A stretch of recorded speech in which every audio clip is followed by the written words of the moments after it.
The opinions and views expressed in the following program are those of the speakers and the host, and do not necessarily reflect those of Yoakley Scott Corporation and your sports network. Yeah, I've been closer to Jesus before, so can you help me out? Oh, can you help me out? Am I on my own? Am I on my own? Or can you help me out? Am I on my own? Am I on my own? Or can you help me out? Can you help me out? I've been scared to look in my soul.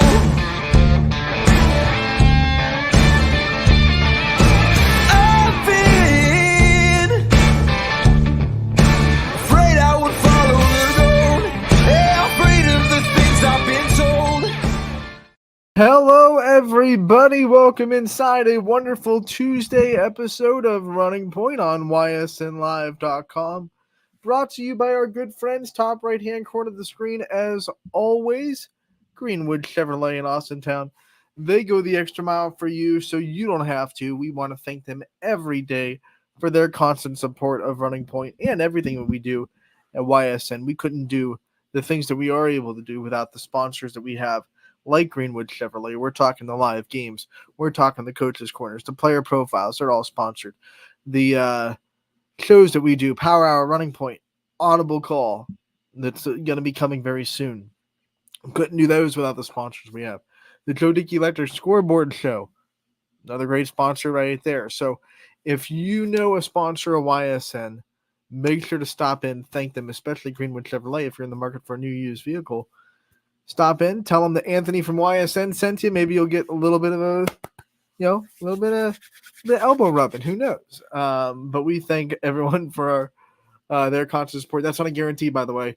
No, don't do that. Don't tell them that Anthony told you that you get a good deal. No, that's a trap. I did not say that. Did not promise anything.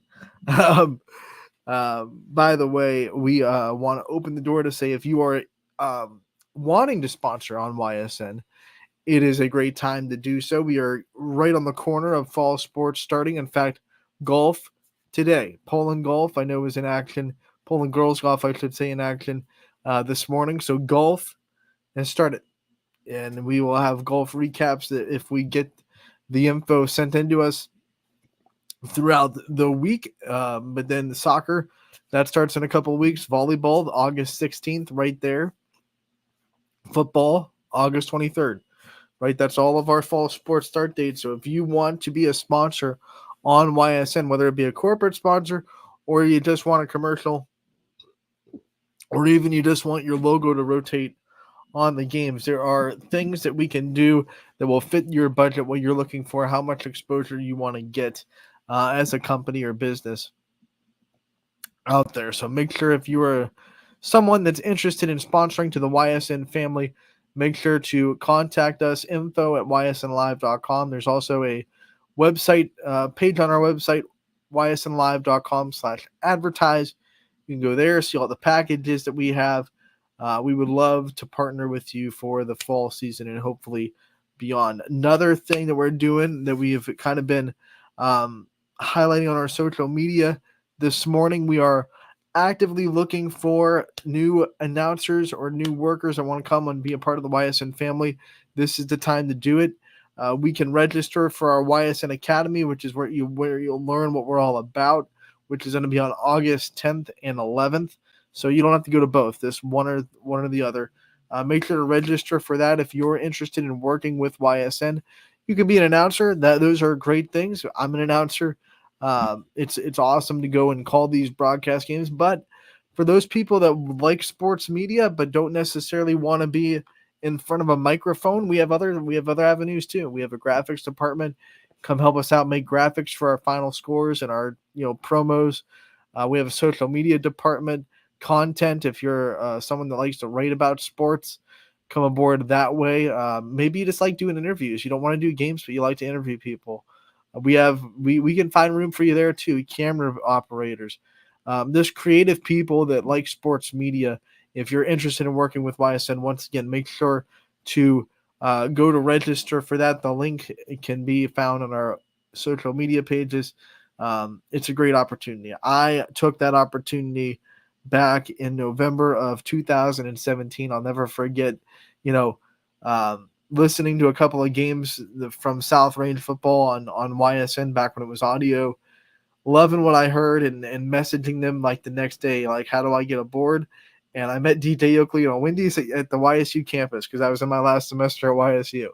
So that's where my story started. And here I am, 7 years later, seven. This will be the 7th fall season here with YSN. So wild and crazy. The fact that, you can just take that first step and you could be a part of YSN family. We'd love to have you on. The other thing we wanted to kind of get out there that we put on our social media today, and this is kind of a call out to all the parents might be listening, maybe a coach is listening right now, maybe an AD, whoever is paying attention out there. We want to get even more. We had a great content year. When we talk about getting stories, recaps, interviews out there from the start of fall all the way to the end of spring. We had an excellent content year, but we want to do more. We want more schools, consistently covered. We want more stories, more recaps. If you want your program showcased, though, we just need a little bit of help, right? We need a box score, a stat, info sent to us that we can use to write a story. And you can do that by emailing it to 2 emails actually will work. You can email it to info@ysnlive.com, which is on the graphic on the social media page, or you can email it to me directly, the content director. I'll make sure it gets up on the website. My email is ahartwig01, ahartwig01.ysn at gmail.com. So if you email with, recap, box score, whatever it may be, whatever sport kind of that applies to, football, you can email final score, quarter breakdown, maybe the key stats. Hey, our quarterback went, 12 for 23 with, 158 yards, 2 touchdowns, and scored 1 on the ground. Or a running back had 24 carries, 102 yards, touchdown, that kind of stuff. Something we can use to write a story. Make sure to email that in because it'll help us out a ton to get those stories up as much as possible. We will be out to these games, so our announcers will help as well, of course. But the reality is we don't have, especially during like the volleyball season when there's 25, 30, 40 games a day where everyone's playing on Monday, everyone's playing on Tuesday. We just don't have the manpower to get out to every game. So the reality is if you want every game, posted about, you got to help us out a little bit. Send in those recaps, send in those post game info so we can use it to write a great story on your team. We want to cover everybody. And that goes with the same thing of if you have a story in your community that you think needs told, whether it be a player profile, whether it be, someone that, a coach that is really doing a good job, make sure to let us know that too, because we love telling stories. We love doing these interviews.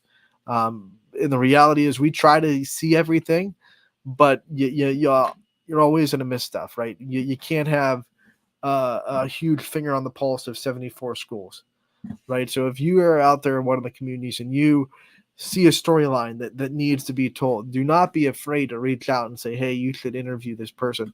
We love it. We love getting interview requests because that means we'll get content. We will never say no to content on the website. So make sure to be out there vigilant, be helping us out with your coverage of your favorite community as a part of the YSN family. And last but not least, before we get into the meat of the show, we want to welcome, I don't think we did this yet on Running Point, welcome the Perry Pirates to YSN. They have officially signed on. They will be a YSN family school. Can't wait to start covering Perry. They have great programs.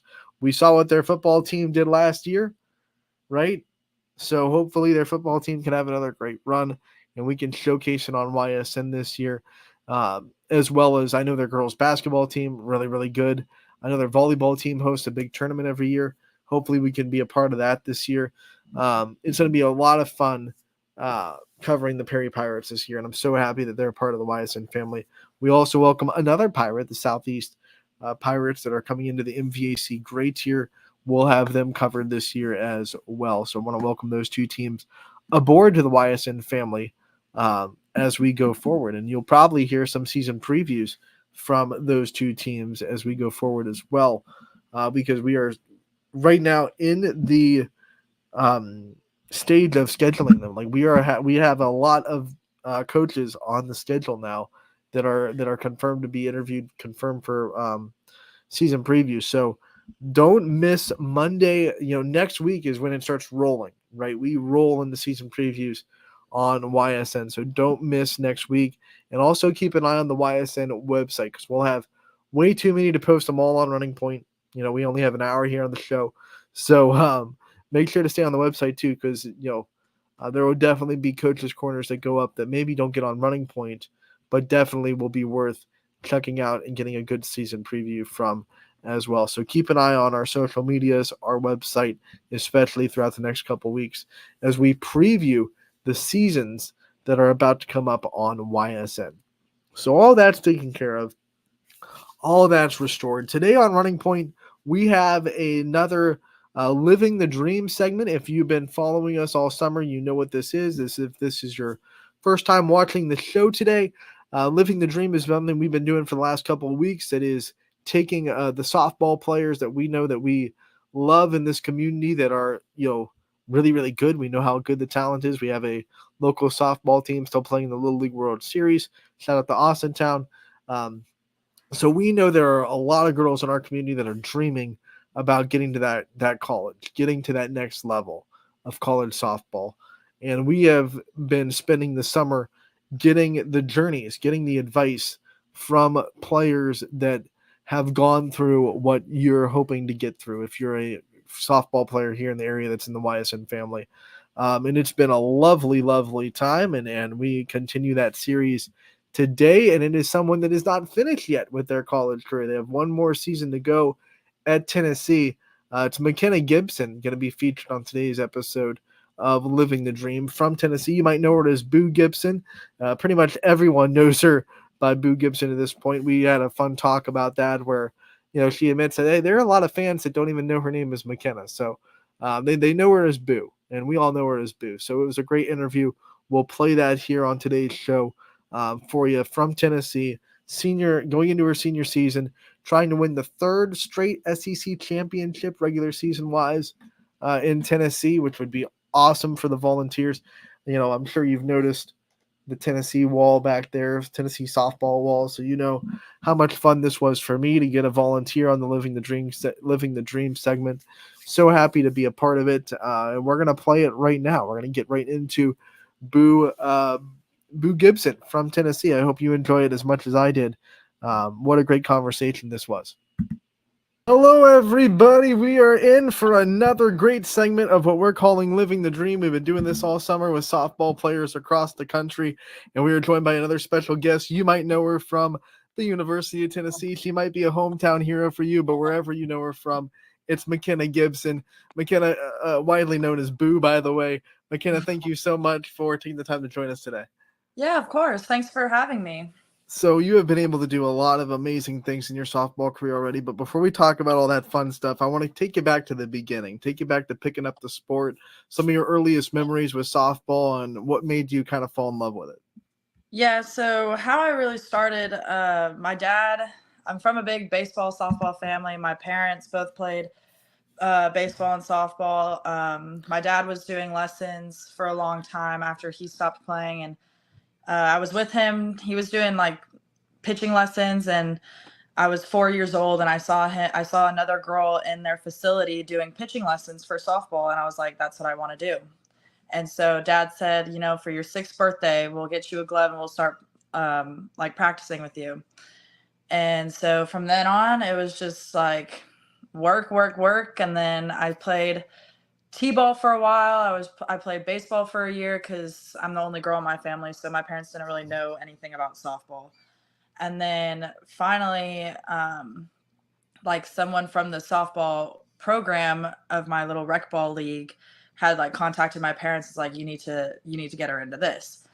So then I started rec ball. And then that's kind of just took off from there, was in travel ball, and it got pretty competitive like early on, especially with recruiting at the time, obviously before the whole rule change and everything for high schoolers. But um, just got really competitive and was having schools reach out to me super early. And the travel ball, loved it, but it's a grind. And if you really know that you want to play college softball like I did, then like you're willing to put in any work for it. Um, but yeah, so it's been a long ride, but I mean, I can't imagine my life outside of softball. So I'm just very thankful for being able to pick it up super early. But yeah. When we hear all these players talk about the start of their journey, most of them have the common denominator of their father, getting them into the sport. Dad coaches in softball, huge role models. Talk about that relationship and bringing him into the softball fold, as you said, because your family was big in baseball and they had to kind of learn softball. So what was it like seeing your dad and your family kind of start to learn the sport with you too? Yeah, it was cool. Dad he was my coach up until I got to 14s. So that's how we really bonded. Like we connected so well, obviously, with probably any other athlete with their parents. Like you butt heads a lot, and the car rides home from bad games are not fun. But it was just nice to like have someone that I can trust kind of walk me through the sport and teach me. And like we're the same person when it comes to sports. Like we think the same. So he kind of understood what I needed to do and told me in ways that I understood, especially early on. And so it was really cool to have him kind of just be that support. And obviously now he's not coaching, so it's cool to even have him now as just a dad in the stands.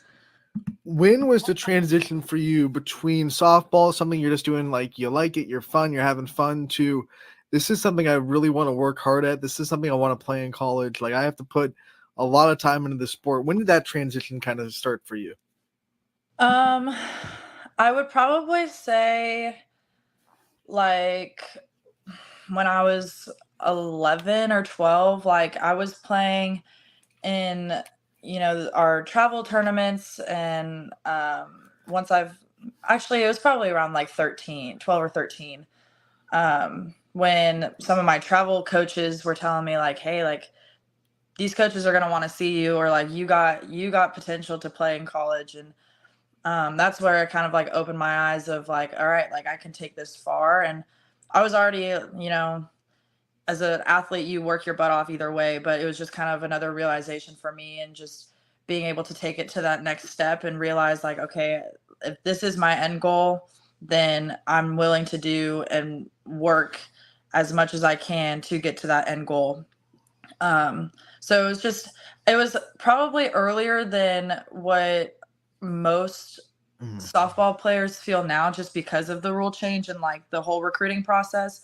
But I think even from an early age, like you fall in love with the sport and you just have so much fun with it that you do want to end up playing it forever. And because there is college softball, that's like anyone's end goal. So it was early, but it was just a long journey and it was a long process. But yeah, I love it. Let's talk about your recruiting process. Like you said, probably a lot different than what people are going for now, but I think some of the similarities are still the same. You still have the stress of trying to, map out where you want to go and try to figure out what you're looking for. And then, falling in love with your home, falling in love with where you end up going.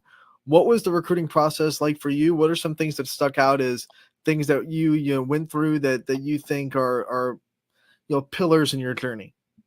Yeah. So like I said, I was kind of having like college coaches' interests from an early age. And honestly, that was kind of scary because at the time I didn't even know where I was going to high school, and trying to figure out where I wanted to go to college. That was just a completely different level that I was not ready for.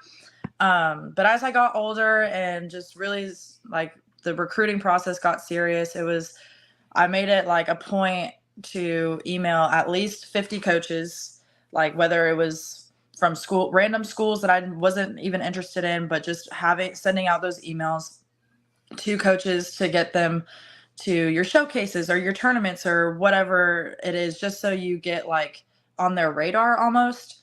So that was a big thing. And just reaching out, like I never had to do these, highlight videos or like these recruiting videos, but also going to like camps and stuff. I went to a lot of on deck camps and just other, unofficial visits or just like camps for other schools just to get on those coaches' radars. It doesn't have to be like a serious, like, oh, I want to go here. But if you just put yourself out there in front of those coaches and show that confidence and just be able to play hard in front of those coaches, it'll make a world of a difference. And then ultimately you will narrow down the schools that you are seriously looking into. And then you won't have to send as much emails, or that's when you start focusing and building somewhat of a relationship with those coaches before, and then they'll come to your games or you'll see them at tournaments and you can say hi to them or just build that relationship with them. And that, like, college, I remember just being terrified of college coaches because I wanted to perform as best as I could. Like, I didn't want to, embarrass myself or whatever. But like, you realize that those coaches are just they're there to see you, and they're like, they don't want to see a different version of you. They want to see who you are as a player. They want to be able to interact with you too, because that, like I said, that relationship is really, really big.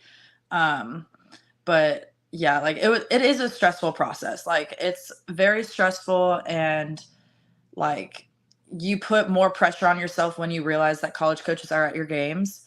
But like, it took me a while to realize that those coaches truly don't care how you perform. It's just more of how you react. So if you strike out looking, like, how you respond after that at bat, whether that's even walking right back to if you walk right back to the dugout, that's like, no, like, you need to show that you are like, okay, it happened, and you move on. You go out there, like, you're giving your best effort, your best attitude. That's all coaches want to see, because at the end of the day, the softball is a game of failure. Like, you're going to fail either way, but it's just more of how you respond to it is what's really going to catch their eye and what's really going to make them interested in you. But yeah, it got into, I mean, I went on one visit, and that was to Tennessee. And it was kind of just like, all right, I got here. I had a feeling of this is my home away from home, and I didn't want to go anywhere else. So, and it's not always going to be like that, obviously, for every athlete, but I was just very lucky enough to like go to a school and have a school interested in me and be able to go and visit that school and be like, yes, this is where I want to be, and still end up here 4 years later, or however long later. But explore your options. Like, you don't want to have to secure or like lock yourself down on one school, and just keep your options open, especially like with emails and stuff. Like I said, I sent 50 emails to even schools that I didn't even know. Like, I just had to make those connections and reach out to people and get my name out there. But it is a long process, and it's stressful and it's scary, but again, it's all worth it if the end goal for you is to play in college. So Tennessee was your only visit. When you look at, what made you pick it, and I'm sure there were a lot of different things that went into why Tennessee was where you wanted to be.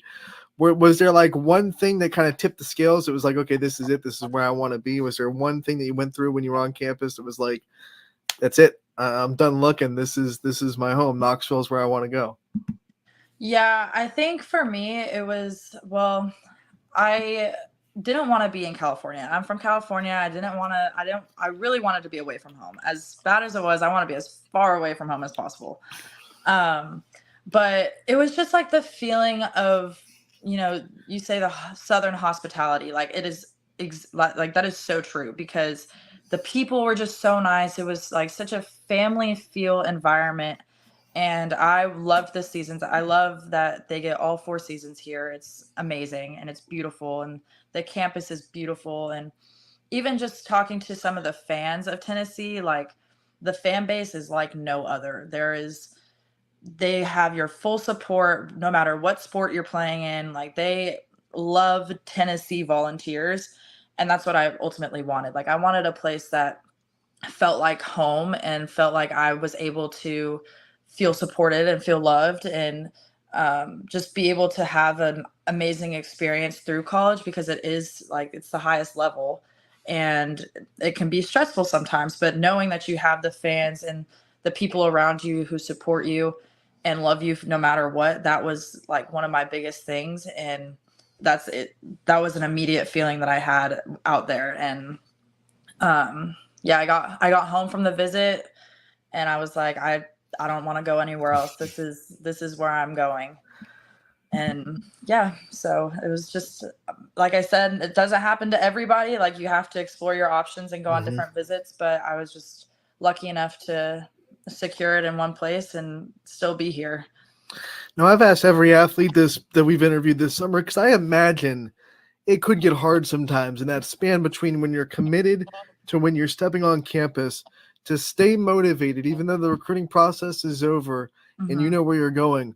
What kind of things kept you driven and motivated in that time in your high school career, where you kept working, you kept doing everything you could be? That way, when you got to Tennessee, you could be like as ready as possible. Yeah, I think one of the biggest things is like you still, just because you get committed to a school, you still have to kind of prove yourself to those coaches. Like I committed my freshman year, and even throughout high school, like I was still like, okay, whether they come to the games or not, like I'm still proving myself to these coaches that I committed to, just to show them that I am like the person that they want to be. I'm a player that they want to have on their field once I get there. And so it, like, once you get committed, the recruiting process, yes, it's done with, but at the same time, you still have to like push yourself and prove yourself to those coaches. And I always thought like, okay, this is how hard I'm working. Just imagine like what I'm going to be doing in school. So like just trying to push myself past that extra limit, knowing that I'm going to be doing a lot more once I'm in college. Just kind of having that extra like motivation of, all right, let me be the best player that I can be in my class once I get there. Like I was kind of, I don't want to say comparing myself, but I was like, all right, if I take a day off, like, all right, she's putting her work in. Like I gotta do one more thing to make myself better. That doesn't have to be like 3 hours at the field doing ground balls, but just like simple things to kind of keep yourself motivated and to keep that work ethic, I think was really helpful. And just having that reminder of like, yes, I still need to prove myself to these coaches and prove to them that I'm worth their money that they, ultimately give you, or I'm worth being a player that they want. And so that was kind of like my biggest thing just throughout travel ball. And yeah, it was nice going to showcases where I didn't have to, like, it was kind of like a nice breather because I didn't have to worry about like impressing coaches and I could just play myself. But it's still a grind. Like no matter what year you commit, it's just still a grind, and you still have to, push yourself to make yourself 1% better every day.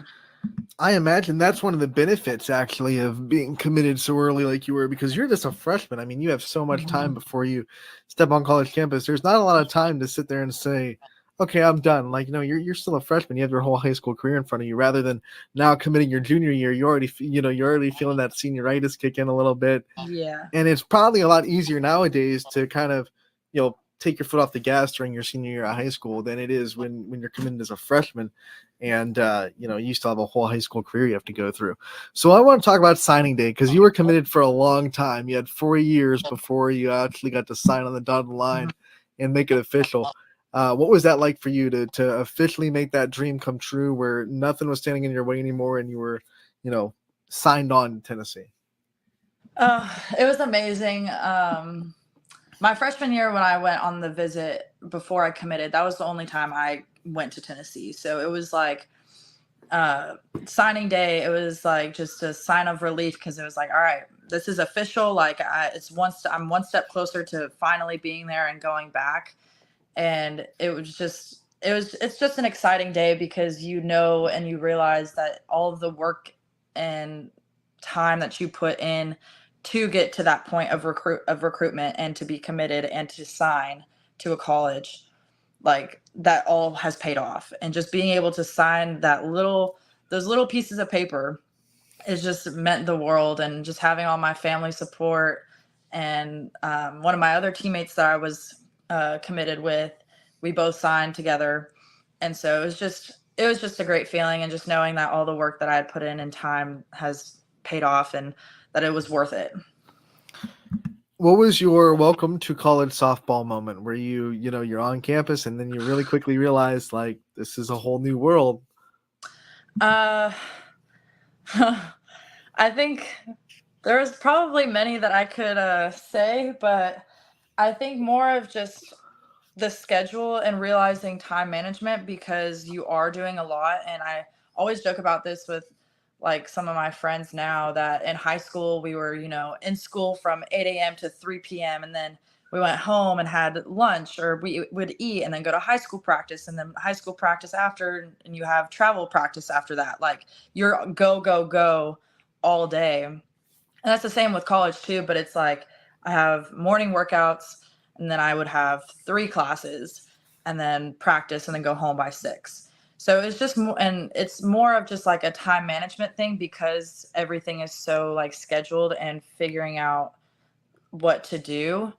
That was kind of one of the biggest things. And like just navigating yourself through college too, like figuring out where your classes are, trying to fit in with people, meeting new people, and just adjusting to the whole new lifestyle, because it is a lot different.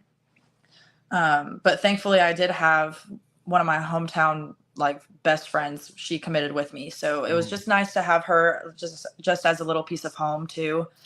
But a big like college moment was just realizing like how much time I had and how tired I would be, because we did have those morning workouts, and because California is 3 hours behind. So when our 6:30 weights, I have to get up at like 5:50. That's 2:50 in the morning in California. So it was just it was a big adjustment overall. But you definitely learn to get into a routine pretty quickly, just because you have all your teammates that are doing it with you, and you just kind of get into like a schedule of what your days are going to look like. But yeah, it was just ultimately just the time management and figuring out like life and who you're going to be on your own too, and figuring out how you want to be independent and in what ways you're going to be independent was kind of just like a big challenge for me in figuring out who I was. How did you handle the mental strain of the softball getting so much better? And I'm sure your failure rate getting a little bit more your freshman year, and the coaching being so much more, just expecting so much more of you than I'm sure you were used to. How do you handle going through all that mentally? Honestly, it was a challenge. And it was like, because college, like you said, college softball, you're having new coaches, you're having like, it's a whole new level of softball. So at first I thought I didn't know how to play softball anymore. Like I felt like I was learning so many things and I wasn't like processing them quick enough to where I felt like I didn't know how to play softball anymore, and it sucked. It was horrible. But I think ultimately what I wish I would have done is like talk more about it with my roommates and everyone else who was like first years, or even we had a very full team of older girls on the team. We had a lot of returners on the team at the time, and just being able to kind of talk to them a little bit on a deeper level about what I was experiencing, because they had obviously been through it and they know the process and they know what to do and how to help. So I would like talk to, some of my girls in my class, my freshman class, but just kind of picking brains more of the older girls and the returners, and getting that like validation almost of like, you're here, like you're here for a reason. And it's just a matter of how you learn and what you're learning to make yourself better. is gonna like pay off in the end. And that's ultimately what happened. Like after my freshman year, I decided, I was like, you know what, I'm gonna like, I stressed myself out too much my freshman year because I was trying to impress too much and I was just trying to do too many things that I knew I couldn't. And so I made it a point to myself, like, I'm playing to play for me. I'm playing to show that I can be the best player on the team or be the best player on the field. And like, I'm going to work my butt off. And that's like what helps too. And just having that like first year too, the first year it's just hard. Overall, it's hard adjusting. And so once we finally get past that, it's like, all right, like I didn't have to freak out for no reason, or this was a good learning point because I can also help the next class of incoming freshmen too. So it was a mental battle for sure, but there were a few girls of the returners that I did go and talk to, and they helped me kind of just like clear my mind. And, you know, if you want to just have anyone to talk to, just talk to the older girls because it's very helpful. When you stepped on as a freshman, I mean, you had older girls that were established Tennessee softball players that were big names. Was it ever daunting for you to go up them and to ask them for advice and try to get to, you know, build relationships with those veterans? Yeah, because me personally, like my personality, I'm an introvert. Like I'm not a big like outgoing person. So it was a little like daunting for me to, you know, kind of build up the courage to talk to them, even though they are my teammates and I'm going to be playing with them. But you know, they had all played with each other for a long time already. And just being able to talk to them and kind of pick their ear of like what to do. And there were so many girls on the team though that helped coach me and teach me with the little stuff that we were learning. So that was very helpful too. And just like having a teammate that could work with me instead of just the coaches. But yeah, overall, like it was kind of weird because there were a few girls that were, you know, had their COVID year, so they should have graduated before I even got there, and I had grown up watching them, and it was like kind of weird because I'm like, dang, I was watching you on TV, not playing with you. But it's a cool opportunity because you see how well that they had already been doing in softball and in college, that it's like it's just a great opportunity for you to, you know, pick someone's ear and just how they go about the game. I want to talk about being a female athlete at Tennessee because it seems like Tennessee's ahead of the game in lifting up female athletes because everything that Pat Summitt did for women's basketball at Tennessee. You go to Tennessee, it's not hard to find, you know, Lady Vol apparel. They have their own stores for Lady Vol softball. It's hard to find that stuff at other universities. What's it like to be at a place that truly does lift up their female athletes and you know, like you said before in this interview, support you as fandoms, not just the boys sports, but the women's sports too? Yeah, it's amazing, and there's no other school that has so much focus on just female athletes, especially in the NIL world.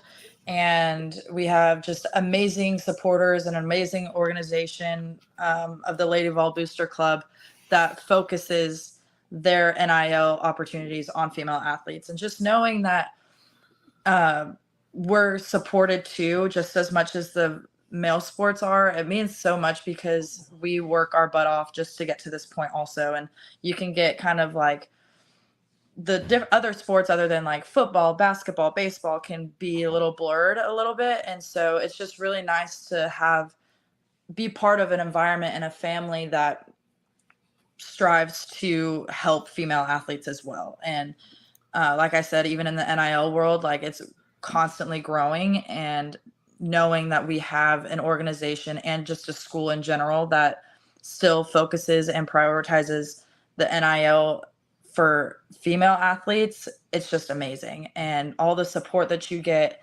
for female athletes from other people and just from other donors or organizations, like it's nothing like I've ever experienced or even have heard about from other schools. So just, and it's very special. Like it's just really comforting and special to know that you have that support still, even in the midst of all the other big college sports. And anyone that watches Tennessee softball on TV knows that you guys got the Lady Vol Locos behind you, which anyone that comes to Knoxville to play you guys, they have to deal with that, which is not fun. You know, you look up and you see some guys in like orange squid hats, and you're like, what's going on up there? I don't know. But it's nuts. Terry does a good job organizing Lady Vol Locos. I've met him a couple of times. Absolutely. We can't let you go without asking about Boo, the nickname and the origins and where it came from, because it's not something you hear often, and we want to know about the origins of this nickname. Yeah, so when I was little, I looked like Boo from Monsters Inc. And so it was just starting off as like just a child family nickname. But like I said, my dad was my coach through softball up until I was 13 years old. So it kind of got brought into the softball world. And from there, it just escalated and everybody started calling me it. And even like the first time I met Karen, she called me Boo. And I was like, wow, okay, like this is cool. So yeah, it's special because like everyone, it's just like everyone knows my nickname. Everyone like refers to me as Boo, and it's like it's kind of weird if a fan comes up to me or like I have to introduce myself as my real name and they're like, "Oh, you play softball?" I'm like, "Yeah." I'm like, they're like, "What number are you?" 24. Oh, you're Boo. Okay. Like I know who you are now. Like it's just so weird, but it's so awesome because I never thought like, you know, you think of Bubba Nichols from UCLA or like some of the other big names in sports that have those nicknames. And like, it's just cool to kind of have that opportunity to do the same. And I even tried telling Karen, like, you can change my roster name at this point. Everybody knows me by my Boo. Like nobody knows me by McKenna. Like it's kind of weird at this point. So yeah, I mean, like the ESPN broadcast doesn't even call you McKenna anymore. Right, it's all Boo Gibson now. Exactly. What we do at the end of these interviews, Boo, is we like to give the player the chance to take the spotlight off themselves for a minute and thank the people that got them to where they are, their support system, the people that we know they wouldn't be where they are without. And I know you have a huge village behind you, so I want to give you as much time as you want to, you know, give out your flowers and tell the people that are behind you, you know, what they mean to you. Yeah. Well, I definitely wouldn't be here without my family, all the time and money and early mornings that they've sacrificed and just being able to help me make my dreams come true. Like I would not be here without my family. And they just have been a huge support system throughout this entire journey and my entire career. And so I cannot thank them anymore for that. Same with my college, like my travel coaches.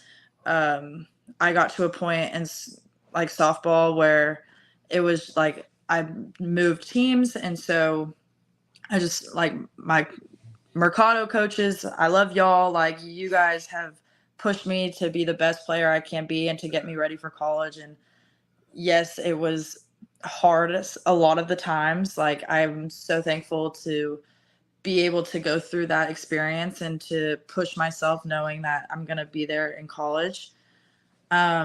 My friends and family my friends that support me, like I know with softball, you have to sacrifice a lot, and that's including social time. And just knowing that I still have friends that have stuck around for a long time and just have supported me throughout this entire journey. Love y'all. Like you guys are amazing, and I'm so thankful to have y'all in my life. And my teammates, my coaches, you guys are my family, my best friends. You guys make me the best versions of myself, and you push me to be the best version of myself. And I love, you know, getting to learn from each other and learning from coaches. Karen has been a big part of that. And just trusting in me and just trusting the little 14-year-old she once saw playing on the softball field and knowing that she wanted me. That's very special. And that's something will never take for granted. And just the lessons that she's taught me outside of softball and just all the life lessons that she teaches, just being strong and knowing how to be independent as a woman in the world and knowing that, yes, softball does end and that you still have so many qualities to bring out in the real world. And there's been so many leadership opportunities that I've been given from Karen. And I'm so, so thankful for all of that because it has changed me tremendously. And I could never see myself in another situation than this. And yeah, just my teammates, you guys push me to be the best. And I love being able to be by your side and to be playing with you guys on the field. There's no other group of girls that I want to play on the field with. So I'm just very thankful for this opportunity and just very thankful to have one more year to grind out and to have the best time and just, leave it all on the field. So as we wrap this up with one last piece of advice for the players that are striving to be where you've gotten yourself, give us one thing that you know now about being a college athlete that you wish you would have known before you stepped on campus at Tennessee. I wish I knew that my identity doesn't come from softball. Like coming to like throughout my entire career, my identity was softball, and coming to college, I still kind of felt that way, especially after my freshman year. But then I soon started to grow in my faith and Christianity and just kind of figuring out who I want to be outside of softball because it does end. So just being able to find happiness outside of the sport because it is a very mental battle and a mental game as it is about performance or just anything in general. So just being able to find time for yourself on an off day or just giving yourself some grace on how much work and how much time you're putting into the sport, and just knowing that your identity is not through the sport. Your worth is not through the sport. You are so much more than a softball player. You have so much life ahead of you outside of it. Like, give yourself so much grace and trust the process. Like, it is going to be an up and down roller coaster battle, but you just stay strong, stay positive, trust in yourself, trust in the preparation that you do, and you guys will be set. McKenna, thank you so much for taking the time to join us and telling us about your journey and your story. We appreciate it. Good luck in your final season at Tennessee. We're hoping for a third straight SEC championship. You know that. And we look forward to talking to you real soon. Awesome. Thank you so much. McKenna Gibson from Tennessee. What a great conversation that was about her journey and what it took to get to, honestly, probably one of the best players in the country right now going into her senior year.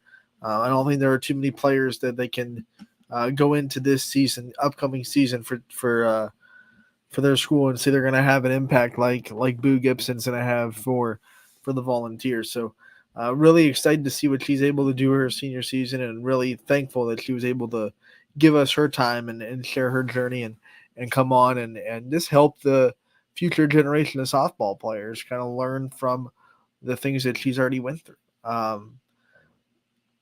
We will continue this series. That is not the last one by far. We have another exciting one coming up on Thursday, but for tomorrow's episode of Running Point, it'll be Scotty Mincher into the sidecar like he always is on Wednesdays. Love talking to Scotty. Love having him aboard on Wednesday. So we'll talk about all the things that are on his mind tomorrow. So make sure to tune in for that 1 to 2 Running Point.